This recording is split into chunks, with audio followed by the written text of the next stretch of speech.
42वां अध्याय। अपने गुरु के साथ कुछ अंतिम दिन। गुरुजी, आज आपको अकेले देखकर मुझे बहुत खुशी हो रही है। कुछ फल और गुलाब पुष्पों की सुगंध से महक रही टोकरी हाथ में लिए मैं अभी अभी श्रीरामपुर आश्रम पहुंचा ही था। श्री युक्तेश्वर जी ने दीन भाव से मेरी ओर देखा। तुम्हारा प्रश्न क्या है? गुरुदेव कमरे में नजर दौड़ा रहे थे, मानो बच निकलने का कोई रास्ता ढूंढ रहे हो। गुरुजी, मैं हाई स्कूल का एक युवा विद्यार्थी था जब आपके पास आया था। अब मैं प्रौढ़ हो गया हूं, यहां तक कि एक दो बाल भी अब सफेद हो गए हैं। आपने हमारे मिलन के प्रथम क्षण से लेकर अब तक सदा ही अपने मूक प्रेम की वर्षा मुझ पर की है। पर क्या आपके ध्यान में यह बात आई कि केवल उस पहले दिन ही आपके मुख से निकला था, मैं तुमसे प्रेम करता हूं? मैं याचना भरी दृष्टि से उनकी ओर देख रहा था। गुरुदेव ने अपनी दृष्टि झुका ली। योगानंद, मूक हृदय की गहराइयों में सुरक्षित बैठी प्रगाढ़ प्रेम की सुकुमार भावनाओं को क्या भावशून्य शब्दों में प्रकट करना आवश्यक है? गुरुजी, मैं जानता हूं कि आप मुझसे बहुत प्रेम करते हैं, फिर भी मेरे नश्वर कान आपके मुख से उन शब्दों को सुनने के लिए तरसते हैं। जैसी तुम्हारी इच्छा। अपने वैवाहिक जीवन में मुझे एक पुत्र की चाह थी ताकि मैं उसे योग मार्ग की शिक्षा दे सकूं, परंतु जब तुम मेरे जीवन में आए तब मैं संतुष्ट हो गया। तुम में मुझे मेरा पुत्र मिल गया। श्री युक्तेश्वर जी की आंखों में दो स्पष्ट अश्रु बिंदु छलक आए। योगानंद, मुझे सदा ही तुमसे प्रेम रहा है और सदा ही रहेगा। आपके इन शब्दों ने मेरे लिए स्वर्ग के सारे द्वार खोल दिए हैं। मुझे ऐसा लगा मानो मेरे हृदय पर से एक भारी बोझ हट गया हो, जैसे उनके शब्दों से वह बोझ सदा के लिए पिघलकर बह गया हो। मैं जानता था कि वे आत्मस्थ हैं और भावुकता के लिए उनके स्वभाव में कोई स्थान नहीं था। फिर भी उनका मौन मैं समझ नहीं पाता था। कभी कभी मुझे लगता था कि उन्हें संतुष्ट करने में मैं विफल हुआ था। उनके विलक्षण स्वभाव को पूरी तरह पहचानना कठिन था।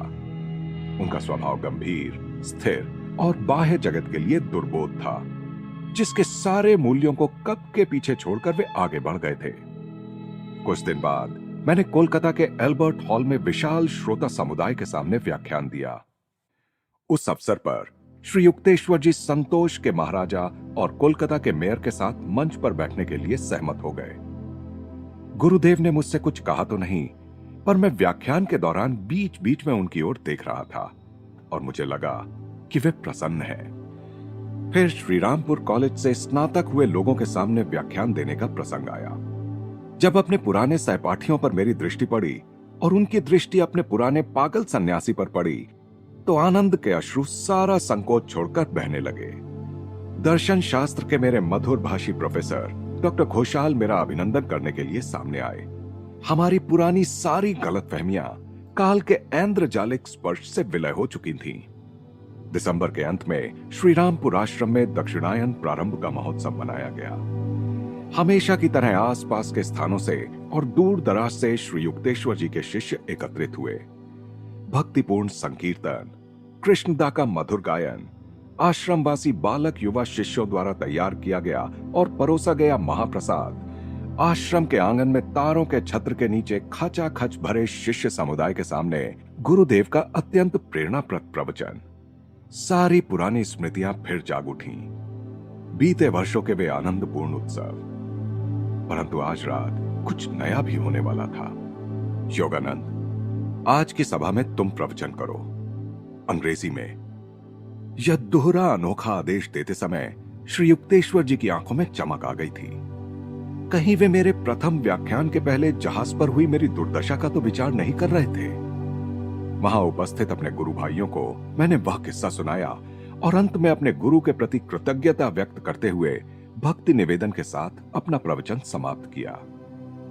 ऐसी बात नहीं कि केवल उस जहाज पर ही गुरुदेव का अमोघ मार्गदर्शन मुझे प्राप्त हुआ था, मैंने कहा, बल्कि विशाल आतिथ्यशील अमेरिका में बिताए हुए 15 वर्षों में दिन प्रतिदिन सदा ही मुझे वह मिलता रहा। जब सब लोग चले गए तो श्री युक्तेश्वर जी ने मुझे उसी शयन कक्ष में बुलाया जहां इसी प्रकार के उत्सव के बाद केवल एक बार उनके साथ सोने की अनुमति मुझे मिली थी। आज मेरे गुरुदेव वहां चुपचाप बैठे थे, और उनके चरणों में कुछ शिष्यगण अर्धवृत्ताकार बैठे थे। योगानंद, क्या तुम अभी कोलकाता लौट रहे हो? पर कल यहां अवश्य आ जाना, मुझे तुम्हें कुछ बताना है। दूसरे दिन दोपहर को कुछ आशीर्वचनों के साथ श्री युक्तेश्वर जी ने मुझे सन्यास की उच्चतर पदवी परमहंस प्रदान की। मैं उनके चरणों में प्रणाम कर रहा था, तब उन्होंने कहा, अब यह नई उपाधि तुम्हारी पुरानी स्वामी उपाधि का स्थान लेगी। मेरे अमेरिकी शिष्यों को परमहंस जी शब्द का उच्चारण करने के लिए कैसी कैसी कठिनाइयां आएंगी, यह सोचकर मैं मन ही मन हंसने लगा। इस संसार में अब मेरा कार्य पूरा हो गया है, अब तुम्हें ही इसे आगे चलाना है, गुरुदेव शांत स्वर में कह रहे थे। उनकी आंखें शांत और सौम्य थीं। मेरा हृदय भयाकुलता से धड़कने लगा। वे आगे कहते गए, पुरी के हमारे आश्रम का कार्यभार संभालने के लिए किसी को भेज दो। मैं सब कुछ तुम्हारे हाथों में सौंप रहा हूं। तुम अपने जीवन की नौका को तथा संगठन की नौका को ईश्वर के किनारे पर सफलतापूर्वक पहुंचा सकोगे। अश्रुपात करते हुए मैंने उनके चरणों का आलिंगन किया। वे उठ खड़े हुए और अत्यंत प्रेम के साथ उन्होंने मुझे आशीर्वाद दिया। दूसरे दिन मैंने रांची से एक साधक स्वामी सेवानंद को बुला लिया और उन्हें पुरी के आश्रम का कार्यभार ग्रहण करने के लिए वहां भेज दिया। बाद में गुरुदेव ने अपनी भू संपत्ति की व्यवस्था करने के संबंध में कानूनी पहलुओं पर मेरे साथ चर्चा की। उन्हें चिंता थी कि उनके देह त्याग के बाद उनके रिश्तेदार उनकी संपत्ति पर अपना हक बताएंगे, और वे यह नहीं चाहते थे। उनकी इच्छा थी कि उनके 2 आश्रम और अन्य संपत्ति केवल लोकोपकारी कार्यों के ही काम में लगाई जाए। मेरे गुरु भाई अमूल्य बाबू ने मुझे बताया, अभी कुछ दिन पहले ही गुरुदेव के खिदिरपुर जाने का पूरा प्रबंध किया गया था, पर वे नहीं जा सके। यह सुनकर अनिष्ट की आशंका से मेरा पूरा शरीर सिहर उठा। जब मैं बार बार इसके बारे में पूछने लगा, तो श्री युक्तेश्वर जी ने केवल इतना ही कहा, मैं अब कभी खिदिरपुर नहीं जा पाऊंगा। एक क्षण के लिए गुरुदेव भयभीत बालक की भांति कांप उठे।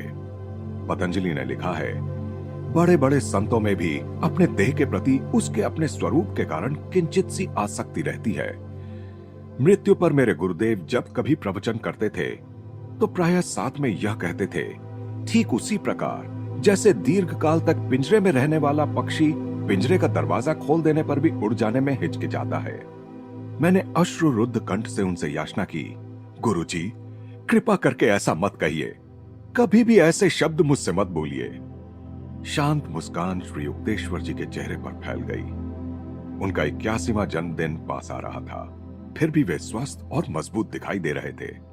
दिन प्रतिदिन अपने गुरुदेव के प्रेम की वर्षा में नहाते हुए, जो शब्दों में तो प्रकट नहीं होती थी, परंतु मन को जिसका तीव्र बोध होता था, मैंने अपने मन से उनके द्वारा अपने देह त्याग के बारे में दिए गए विविध संकेतों को निकाल दिया। गुरुदेव, इस महीने में प्रयाग में कुंभ मेला लग रहा है। मैंने एक बंगाली पंचांग में दी हुई कुंभ मेले की तिथियां उन्हें दिखाई। तुम क्या सचमुच जाना चाहते हो? मेरे ध्यान में यह बात नहीं आ सकी कि उनकी इच्छा नहीं थी कि मैं उन्हें छोड़कर कहीं जाऊं। मैंने कहा, एक बार आपको प्रयाग के कुंभ मेले में ही बाबा जी का दर्शन प्राप्त हुआ था। शायद इस बार मुझे भी वह दुर्लभ सौभाग्य प्राप्त हो जाए। मुझे नहीं लगता कि वहां तुम्हें उनका दर्शन होगा। मेरे गुरु चुप हो गए। मेरी योजनाओं में वे बाधा नहीं डालना चाहते थे। जब दूसरे दिन मैं कुछ लोगों को साथ लेकर प्रयाग जाने के लिए निकल रहा था, तब गुरुदेव ने अपने स्वाभाविक ढंग से मुझे आशीर्वाद दिया। स्पष्ट है कि श्री युक्तेश्वर जी के व्यवहार में निहित संकेतों का अर्थ ही मेरे ध्यान में नहीं आ रहा था, क्योंकि भगवान मुझे अपने गुरु के महाप्रयाण की घटना को असहाय होकर देखते रहने के लिए विवश होने से बचाना चाहते थे। मेरे जीवन में यह हमेशा ही हुआ है कि जब कभी मेरे किसी प्रियजन की मृत्यु हुई, तब भगवान ने सहानुभूति पूर्वक मुझे उस स्थान से दूर ही रखा। 23 जनवरी 1936 को हम लोग कुंभ मेले में पहुंचे। लगभग 20 लाख लोगों का उमड़ता जनसागर मन पर अपनी एक विशिष्ट छाप डाल रहा था, बल्कि मन को विभोर कर रहा था। साधारण से साधारण देहातियों में भी ईश्वर के महत्व के प्रति और उसकी प्राप्ति के लिए संसार का त्याग करने वाले साधु सन्यासियों के प्रति अनन्य श्रद्धा भारतीय लोगों की एक विशेषता है। झूठे और पाखंडी साधु सन्यासी भी होते ही हैं, परंतु उन गिने चुने सच्चे महात्माओं की खातिर जिन्होंने अपने आत्म प्रकाश से इस भूमि को धन्य किया है, भारत सभी साधु संन्यासियों के प्रति श्रद्धा भाव रखता है। उस दृश्य को देखने वाले पाश्चात्यों के लिए इस राष्ट्र की धड़कन को पहचानने का, उस आध्यात्मिक उमंग को पहचानने का यह अपूर्व अवसर था, जिसके बल पर भारत ने काल के कठोर आघातों को सहते हुए भी अपने प्राणों की रक्षा की है। वहां हम लोगों का पहला दिन तो केवल आश्चर्यपूर्वक निहारते रहने में ही बीत गया। पापों से मुक्ति के लिए लोग हजारों की संख्या में पवित्र गंगा में स्नान कर रहे थे। ब्राह्मण पुरोहित शास्त्रोक्त विधि से पूजा पाठ कर रहे थे। मौन साधु सन्यासियों के चरणों में भक्ति भाव के साथ विविध सामग्री अर्पित की जा रही थी। हाथी, अलंकारों से सजे हुए घोड़े, राजपूताना के धीरे धीरे चलने वाले ऊंट सब कतारों में चल रहे थे और इनके पीछे हाथों में सोने और चांदी के दंड या रेशमी मखमल की पताकाएं लिए नागा साधुओं का जुलूस चल रहा था। केवल कौपीन धारण किए साधु छोटे छोटे दलों में शांत बैठे थे। उन्होंने सारे शरीर में भस्म रमाई हुई थी, जो सर्दी और गर्मी से उनकी रक्षा करती है। उनके ललाट पर तृतीय नेत्र का प्रतीक चंदन तिलक लगा हुआ था। गेरुए वस्त्र धारण किए, दंड कमंडल और भिक्षा पात्र लिए मुंडित मस्तक स्वामी वहां हजारों की संख्या में दिखाई दे रहे थे। वे या तो इधर उधर चलते दिखाई देते या अपने शिष्यों के साथ धर्म चर्चा करते दिखाई देते। त्याग की शांति उनके चेहरों पर चमक रही थी। यहां वहां वृक्षों के नीचे जलते लट्ठों के बड़े बड़े ढेरों के चारों ओर चित्र विचित्र साधु बैठे दिखाई दे रहे थे। उनकी जटाओं के बड़े बड़े जूड़े सिर के ऊपर बंधे हुए थे।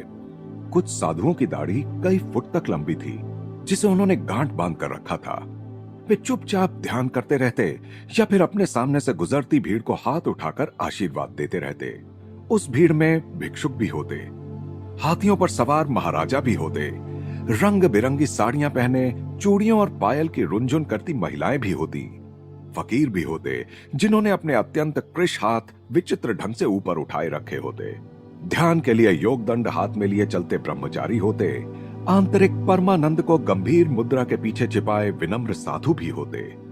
इस कोलाहल से ऊपर मंदिरों में आने का आदेश देने वाला मंदिरों का घंटानाद अनवरत रूप से सुनाई देता रहता। मेले में दूसरे दिन मैं अपने साथ के लोगों के साथ अनेक आश्रमों और अस्थायी कुटियों में गया और वहां हमने साधु संतों का दर्शन कर उन्हें प्रणाम किया। स्वामी संप्रदाय की गिरी शाखा के प्रमुख का भी आशीर्वाद हमें प्राप्त हुआ। तपस्वी वृत्ति के इस क्षीणकाय सन्यासी की आंखों में मुस्कुराहट के साथ साथ प्रखर तेज था। इसके बाद हम लोग एक अन्य आश्रम में गए। इस आश्रम के गुरु 9 वर्षों से मौन व्रत का पालन कर रहे थे और केवल फलाहार करते थे।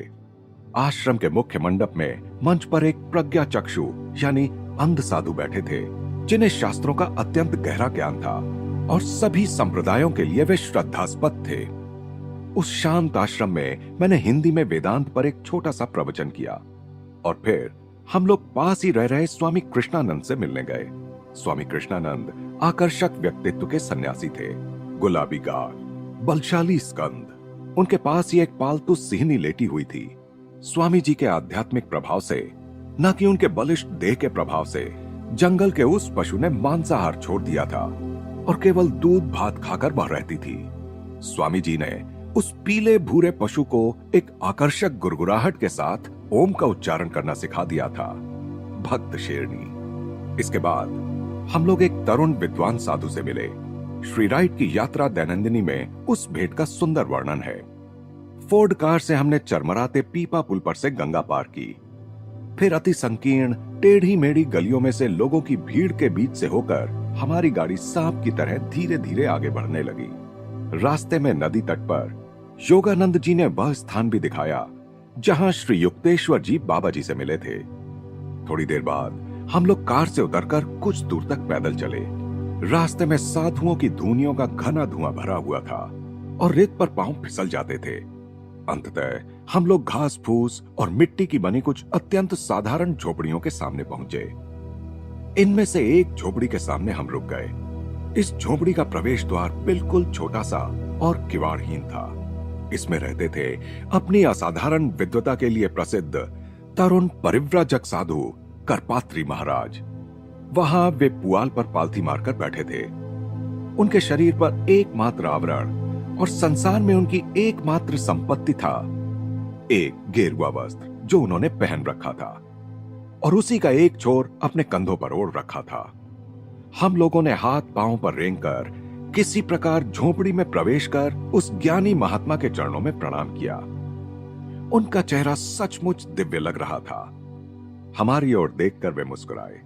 प्रवेश द्वार पर एक लालटेन टिमटिमा रही थी, जिसके हिलते प्रकाश में झोपड़ी की दीवारों पर भिन्न भिन्न आकारों की छायाएं नाच रही थीं।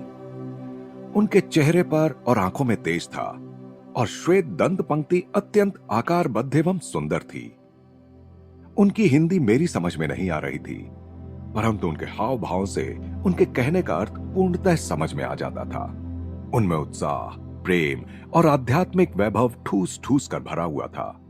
उनकी महानता के बारे में किसी को संदेह हो ही नहीं सकता था। संसार से जो किसी भी प्रकार से जुड़ा ही ना हो, उसके जीवन के सुख की कल्पना कीजिए। न कपड़ों का झंझट, न कुछ खाने की कोई लालसा। कभी भिक्षा नहीं मांगते थे। पकाया गया खाना एक दिन छोड़कर खाते थे। कोई भिक्षा पात्र पास नहीं रखते थे। रुपए पैसे को हाथ नहीं लगाते थे। कभी किसी चीज का संग्रह नहीं करते थे। ईश्वर में सदा पूर्ण विश्वास। कहीं आने जाने के लिए वाहनों की कोई चिंता नहीं, क्योंकि किसी वाहन पर कभी बैठते ही नहीं थे। केवल पवित्र नदियों के किनारे किनारे चलते जाते थे। किसी भी स्थान पर एक सप्ताह से अधिक रुकते नहीं थे, ताकि किसी स्थान के प्रति आसक्ति न उत्पन्न हो जाए। और विनम्रता कितनी! वेदों के असाधारण ज्ञाता, काशी हिंदू विश्वविद्यालय से एमए और शास्त्रीय उपाधि प्राप्त। उनके चरणों में बैठकर मेरे मन में एक उदात्त भावना उभर आई। यह सब प्राचीन और सच्चे भारत को देखने की मेरी इच्छा का उत्तर प्रतीत हो रहा था, क्योंकि आध्यात्मिक महापुरुषों की इस भूमि के वे सच्चे प्रतिनिधि हैं। करपात्री जी से मैंने उनके परिव्राजक जीवन के बारे में कुछ प्रश्न किए। क्या सर्दियों के लिए भी आप कोई अतिरिक्त कपड़े नहीं रखते? नहीं, यह पर्याप्त है। क्या कुछ पुस्तकें अपने साथ रखते हैं? नहीं। जो लोग मुझसे कुछ सुनना चाहते हैं, उन्हें मैं अपनी स्मरण शक्ति से सुनाता हूं। आप और क्या क्या करते हैं? गंगा किनारे घूमता हूं। उनके इन शांत शब्दों को सुनकर मैं उनके जीवन की सादगी को अपनाने के लिए लालायित हो उठा। मुझे अमेरिका और वहां अपने कंधों पर बैठे सारे उत्तरदायित्वों की याद आई। एक क्षण के लिए खिन्न होकर मैंने सोचा, नहीं योगानंद, इस जन्म में गंगा किनारे घूमना तुम्हारे लिए नहीं है। करपात्री जी ने अपनी कुछ आध्यात्मिक अनुभूतियों के बारे में बताया, तो अचानक मैंने उनसे पूछा, आप यह सब शास्त्रों से पढ़कर बता रहे हैं या अपने आंतरिक अनुभव से बता रहे हैं? उन्होंने सरल हंसी के साथ उत्तर दिया, आधा पुस्तकीय ज्ञान से और आधा अनुभव से। हम लोग थोड़ी देर ध्यान में मौन बैठे रहे। उनके पवित्र सानिध्य से उठकर जब हम लोग बाहर आए, तो मैंने श्री राइट से कहा, वे सुनहरे तृण के सिंहासन पर विराजमान एक राजा हैं। उस रात हमने खुले आकाश के नीचे जमीन पर बैठकर पत्तलों में भोजन किया। थालियां आदि धोने की झंझट को भारत में जहां तक हो सके कम कर दिया जाता है। मन को मोह लेने वाले उस कुंभ मेले में हम लोग और 2 दिन रहे। फिर यमुना के किनारे किनारे उत्तर पश्चिम में स्थित आगरा पहुंचे। एक बार फिर मैं ताजमहल को निहार रहा था। मेरे स्मृति पटल पर जितेंद्र मेरे साथ खड़ा था। हम दोनों ही स्तब्ध होकर संगमरमर में ढले उस स्वप्न को देख रहे थे। वहां से हम लोग वृंदावन में स्वामी केशवानंद जी के आश्रम गए। केशवानंद जी से मिलने में मेरा उद्देश्य इसी पुस्तक से संबंधित था। श्री युक्तेश्वर जी द्वारा किया गया वह अनुरोध कभी भी मेरे दिमाग से निकला नहीं था कि मैं लाहिड़ी महाशय के जीवन पर कुछ लिखूं। भारत में अपने प्रवास के दौरान मैं योगावतार के सगे संबंधियों और शिष्यों से संबंध स्थापित करने के प्रत्येक अवसर का उपयोग कर रहा था। उनके साथ हुए वार्तालाप को मैं विस्तृत रूप से लिख रहा था। घटनाओं और तिथियों को ठीक से मिला रहा था। पुराने फोटो, पुराने पत्रों और कागजों को जमा कर रहा था। लाहिड़ी महाशय संबंधी मेरी सामग्री निरंतर बढ़ती जा रही थी। मेरे सामने पुस्तक लिखने का जो श्रमसाध्य कार्य खड़ा था, उसके बारे में सोचते ही दिल कुछ बैठा सा जाता था। मैं प्रार्थना कर रहा था कि उस महान गुरु का जीवन चरित्र लिखने में मैं समर्थ हो सकूं। उनके अनेक शिष्यों को यह भय लग रहा था कि लिखित विवरण में उनके गुरु का कहीं अनादर ना हो जाए या उनकी किसी बात का कहीं गलत अर्थ निरूपित ना किया जाए। पंचानन भट्टाचार्य ने एक बार मुझसे कहा भी था, कोई निर्जीव शब्दों में किसी अवतार के जीवन चरित्र के साथ शायद ही न्याय कर पाए। लाहिड़ी महाशय के अन्य निकट शिष्य भी योगावतार को अपने हृदयों में ही अमर गुरु के रूप में छिपाए रखना चाहते थे। तथापि लाहिड़ी महाशय ने स्वयं ही अपने जीवन चरित्र के बारे में जो भविष्यवाणी की थी, उसे ध्यान में रखते हुए मैंने उनके बाह्य जीवन के बारे में जानकारी प्राप्त करने और तथ्यों की सत्यता की जांच करने में अपनी ओर से कोई कसर नहीं रख छोड़ी। स्वामी केशवानंद जी ने वृंदावन के अपने कात्यायनी पीठ आश्रम में हमारा हृदय से स्वागत किया। यह आश्रम ईंटों का बना विशाल भवन है, जिसमें भारी भरकम काले स्तंभ हैं। यह भवन सुंदर उद्यान में स्थित है। वे शीघ्र ही हमें अपने बैठक खाने में ले गए, जहां लाहिड़ी महाशय का परिवर्धित चित्र लगा हुआ था। केशवानंद जी की आयु 90 वर्ष की हो चली थी, परंतु फिर भी उनका शरीर मजबूत और स्वस्थ दिख रहा था। लंबे केश और हिमधवल दाढ़ी के साथ वे मूर्तिमंत प्राचीन ऋषि लग रहे थे। मैंने उन्हें बताया कि भारतीय सिद्धों पर अपनी पुस्तक में उनके नाम का उल्लेख करने की मेरी इच्छा है। महान योगी मितभाषी होते हैं, इसलिए मैंने अनुनय करते हुए मुस्कुराकर कहा, कृपा करके मुझे अपने पूर्व जीवन के बारे में कुछ बताइए। केशवानंद जी विनम्रता की मुद्रा में आ गए। बाह्य दृष्टि से विशेष कुछ मेरे जीवन में नहीं है। मेरा सारा जीवन हिमालय में ही बीता, जहां एक गुफा से दूसरी गुफा तक मैं पैदल ही जाता था। कुछ समय के लिए हरिद्वार के बाहर एक छोटा सा आश्रम बनाकर मैं रहता था। इस आश्रम के चारों ओर बड़े बड़े वृक्षों का उपवन था। वह बड़ी शांत जगह थी। सांपों की बहुलता के कारण वहां ज्यादा लोग नहीं आते थे। केशवानंद जी हंस पड़े।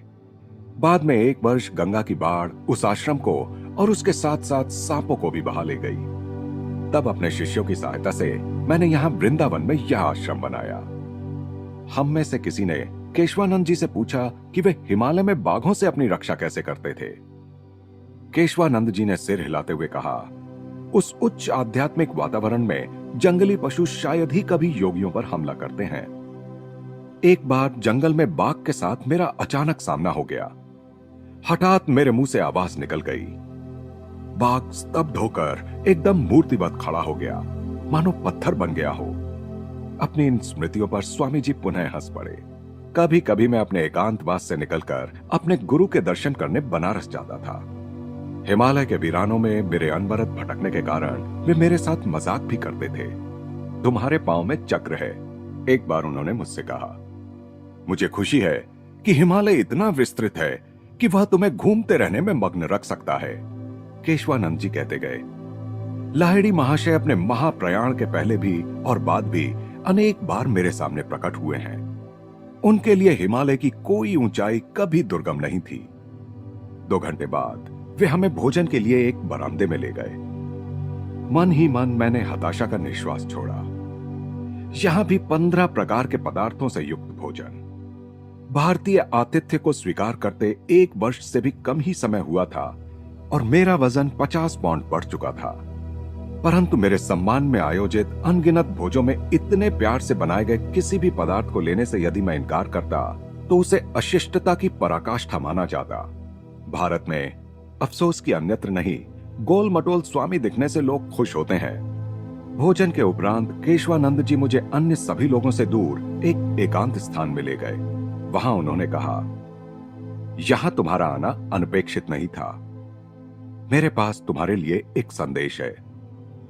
मुझे आश्चर्य हुआ, क्योंकि केशवानंद जी से मिलने की मेरी योजना के बारे में किसी को कुछ पता नहीं था। उन्होंने आगे कहा, पिछले वर्ष उत्तरी हिमालय में बद्रीनारायण के पास घूमते हुए मैं रास्ता भटक गया। एक बड़ी सी गुफा सामने दिखाई दी जो खाली थी, तथापि उसकी पथरीली जमीन में एक गड्ढे में अंगारे दहक रहे थे। इस एकांत गुफा में निवास करने वाले के बारे में सोचता हुआ मैं आग के पास बैठ गया। मेरी दृष्टि गुफा के प्रवेश द्वार पर लगी हुई थी, जहां सूर्य प्रकाश दिखाई दे रहा था। केशवानंद, मैं प्रसन्न हूं कि तुम यहां आए। मेरे पीछे से ये शब्द सुनाई दिए। चकित होकर मैंने मुड़कर देखा तो स्तब्ध रह गया। वहां बाबा जी खड़े थे। गुफा में अंदर गहरे भाग में बाबा जी प्रकट हो गए थे। अनेक वर्षों के उपरांत फिर से इस तरह उनके दर्शन पाकर मेरे आनंद की सीमा नहीं रही। मैं उनके चरणों में साष्टांग लौट गया। बाबा जी ने कहा, मैंने ही तुम्हें यहां बुलाया है, इसीलिए तुम रास्ता भूल गए और इस गुफा में आ गए जहां अभी मैं रह रहा हूं। लंबे समय के बाद हम फिर मिले हैं। तुमसे पुनः मिलकर मुझे प्रसन्नता हुई। अमर गुरुदेव ने मेरे आध्यात्मिक कल्याण के आशीर्वाद स्वरूप कुछ कहकर आगे कहा, योगानंद के लिए मैं तुम्हें एक संदेश दे रहा हूं। वह जब भारत वापस आएगा तब तुमसे मिलने आएगा। अपने गुरु और लाहिड़ी के जीवित शिष्यों से संबंधित अनेक बातों में वह पूर्ण व्यस्त रहेगा। तुम्हारे पास जब वह आए तब उसे बता देना कि उसके मुझसे मिलने के लिए आतुर होते हुए भी मैं इस बार उससे नहीं मिलूंगा, बल्कि किसी अन्य अवसर पर मिलूंगा। स्वामी केशवानंद जी के मुख से बाबा जी का यह सांत्वनाप्रद संदेश सुनकर मैं गदगद हो गया। मेरे हृदय के किसी कोने में हो रही चुभन समाप्त हो गई। अब मुझे इस बात का दुख नहीं रहा कि कुंभ मेले में मुझे बाबा जी ने दर्शन नहीं दिया, जैसा कि श्री युक्तेश्वर जी ने इंगित भी किया था। आश्रम में एक रात रहकर दूसरे दिन दोपहर को हम लोग कोलकाता के लिए चल पड़े। यमुना के पुल पर से गुजरते समय वृंदावन के आकाश का भव्य दृश्य देखकर हम लोग आनंद से भर उठे। सूर्य ने आकाश में मानो आग लगा दी थी, जो अग्नि देवता की किसी भट्टी के समान लग रहा था। उसके सुंदर रंग नीचे नदी के शांत जल में प्रतिबिंबित हो रहे थे। यमुना तट श्री कृष्ण की बाल लीलाओं की स्मृतियों से पुनीत हुआ है। यहीं पर एक अवतार और उसके भक्तों के बीच सदा बने रहने वाले महान दिव्य प्रेम को प्रकट करते हुए उन्होंने बालपन की भोली भाली मधुरता के साथ गोपियों के संग लीला रची। अनेक पाश्चात्य टीकाकारों ने भगवान श्री कृष्ण के जीवन को समझने में भारी भूल की है। शास्त्रीय रूपक शब्दशः अर्थ करने वाले लोगों की समझ में नहीं आ सकते। एक अनुवादक की एक मनोरंजक भूल का उदाहरण इस बात को स्पष्ट करता है। यह कहानी मध्ययुगीन संत रविदास से संबंधित है। रविदास मानव में निहित आध्यात्मिक महिमा को अपने चर्मकार पेशे की भाषा में इस प्रकार गाते हैं, विशाल नील गगन के हेठे रहे देवता चाम लपेटे। एक पाश्चात्य लेखक ने इसका जो छिछला अर्थ निकाला है उसे देखकर कोई भी हंसे बिना नहीं रह सकता।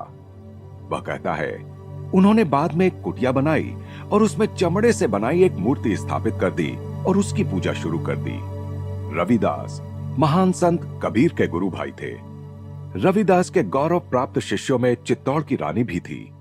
रानी ने एक बार अपने गुरु के सम्मान में एक विशाल भोज का आयोजन किया और उसमें बहुत बड़ी संख्या में ब्राह्मणों को निमंत्रित किया। परंतु ब्राह्मणों ने एक निम्न जाति चर्मकार के साथ बैठकर भोजन करने से मना कर दिया। ब्राह्मण जब अपना शुद्ध भोजन करने के लिए अलग बैठे तो प्रत्येक ब्राह्मण ने अपने पास रविदास को बैठे पाया। इस सार्वजनिक चमत्कार से चित्तौड़ में विस्तृत आध्यात्मिक पुनर्जागरण हुआ। कुछ ही दिनों में हम लोग कोलकाता पहुंचे। श्री युक्तेश्वर जी से मिलने के लिए मैं आतुर था। अतः जब मैंने सुना कि वे कोलकाता से दक्षिण में 300 मील दूर पुरी में हैं, तो मुझे घोर निराशा हुई। तुरंत पुरी चले आओ। यह तार मेरे एक गुरु भाई ने 8 मार्च को कोलकाता के दूसरे एक गुरु भाई अतुल चंद्र राय चौधरी को भेजा। इस संदेश का समाचार मेरे कानों तक भी आ पहुंचा। उसमें निहित अर्थ मुझे समझ आया। मैं धम्म से घुटनों पर बैठ गया और भगवान से अपने गुरु के प्राणों की भिक्षा मांगने लगा। मैं ट्रेन पकड़ने के लिए पिताजी के घर से निकल ही रहा था कि मेरे अंतर में एक दिव्य वाणी सुनाई दी, आज रात पुरी मत जाओ, तुम्हारी प्रार्थना स्वीकार नहीं हो सकती। शोकाकुल होकर मैंने कहा, प्रभु, आप पुरी में मेरे साथ रस्साकशी नहीं करना चाहते, जहां गुरुदेव के जीवन के लिए मेरी अनवरत प्रार्थनाएं आपको ठुकरानी पड़ेंगी। तो क्या आपकी इच्छा पर उन्हें उच्चतर कर्तव्यों के लिए जाना ही होगा? आंतरिक आदेश का पालन करने के लिए मैंने उस रात पुरी के लिए प्रस्थान नहीं किया। दूसरे दिन शाम को मैं ट्रेन पकड़ने के लिए चल पड़ा। रास्ते में 7 बजे एक काला सूक्ष्म मेघ आकाश में छा गया। बाद में जब ट्रेन पुरी की ओर दौड़ी जा रही थी, तब श्री युक्तेश्वर जी मेरी अंतर्दृष्टि के सामने प्रकट हो गए। वे अत्यंत गंभीर मुद्रा में बैठे थे। उनके दोनों ओर प्रकाश का एक एक पिंड था। क्या सब कुछ समाप्त हो गया? अनुनय पूर्वक मैंने अपने हाथ ऊपर उठा लिए। उन्होंने सिर हिलाया और धीरे धीरे अदृश्य हो गए। दूसरे दिन सुबह पुरी स्टेशन के प्लेटफॉर्म पर मन में झूठी आशा लिए मैं खड़ा था तभी एक अनजान व्यक्ति मेरे पास आया। क्या आपने सुना कि आपके गुरुदेव चले गए? इसके बाद एक शब्द भी मुंह से निकाले बिना वह व्यक्ति चला गया। मुझे कभी भी इस बात का पता नहीं चल पाया कि वह कौन था या उसे कैसे मालूम हुआ कि मैं उस समय कहां मिलूंगा। मैं सन्न रह गया। मुझे प्लेटफॉर्म की दीवार का सहारा लेना पड़ा। यह बात मेरी समझ में आ गई कि गुरुदेव नाना उपायों से वह हृदय विदारक समाचार मेरे पास पहुंचाने की चेष्टा कर रहे थे। अंतर में प्रचंड विद्रोह धधकने लगा। मेरी आत्मा मानो ज्वालामुखी बन गई थी। आश्रम पहुंचते पहुंचते मैं लगभग पूरी तरह टूटने की कगार पर पहुंच चुका था। आंतरिक वाणी बार बार प्यार से मुझे समझा रही थी, धीरज रखो, शांत हो जाओ। मैंने आश्रम के उस कमरे में प्रवेश किया जहां पद्मासन में बैठा गुरुदेव का निष्प्राण शरीर अकल्पनीय रूप से जीवंत लग रहा था।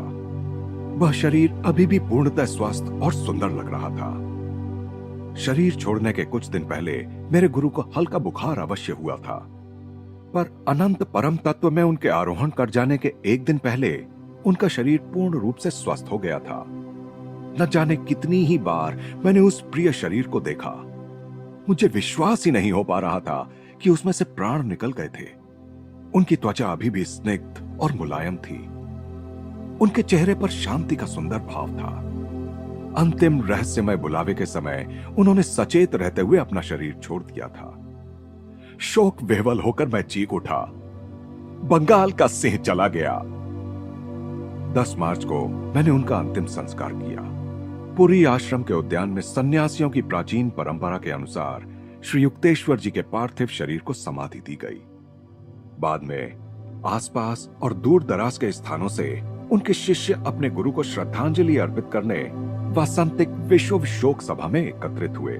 कोलकाता के प्रमुख समाचार पत्र अमृत बाजार पत्रिका में श्री युक्तेश्वर जी के फोटो के साथ यह विवरण छपकर आया। 81 वर्षीय श्रीमद स्वामी श्री युक्तेश्वर गिरी महाराज के महाप्रयाण पर पुरी में 21 मार्च को भंडारा संपन्न हुआ।